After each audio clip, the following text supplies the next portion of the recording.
Sa kulturanong kalihukan, subay sa Sinulog Festival 2020, opisyal lang gibuksan karon lang yung hapon. Adunay live update si Luan Mirondina. May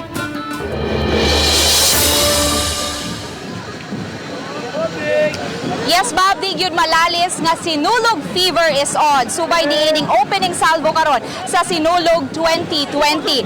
Kasamtangan karong mga orasa, Bob, nagpadayon ang parada sa Sinulog sa Palaboy, no? Gisugdan kini sa usa ka santos nga misa dito sa Basilica Minore del Santo Niño. Pagkahuman sa misa, Bob, misunod dayon ang parada gikan sa Basilica, gisirad-an kining lane, no? Habig sa mga sakyanan paingon sa provincial capital. Apan tungod kay mulibot man ang parada sa May Fuente Osmeña sa dili pa mosulod sa Cebu City Sports Center, hinungdan nga balik duha ka lane kini karon, Bob, gikan sa may iskina Abellana Sports Complex ngadto na sa DOH ang gisirad-an.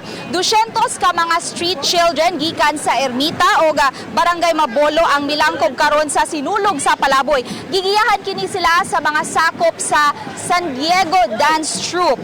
Samtang aduna say 26 ka mga dancing contingents gikan sa nagkalain-lain tunghaan nga misalmot karon sa parada. Busa posibleng mataw-tawran pagyud ang pagkahuman niini nga maong kalihukan nila binakay pasado alas 4 na nakasugod ang parada.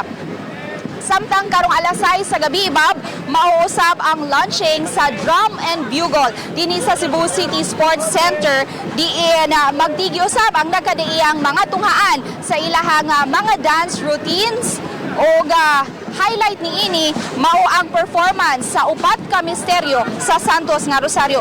Tapuson ang maong kalihukan, Bob, sa usa ka fireworks display sa Cebu City Sports Center. Busa alang sa ato mga motorista, no, pahimangno lang kay medyo traffic gyud sa mga dapit habig diri sa may Abellana Sports Center o diri sa may Fuente Osmeña.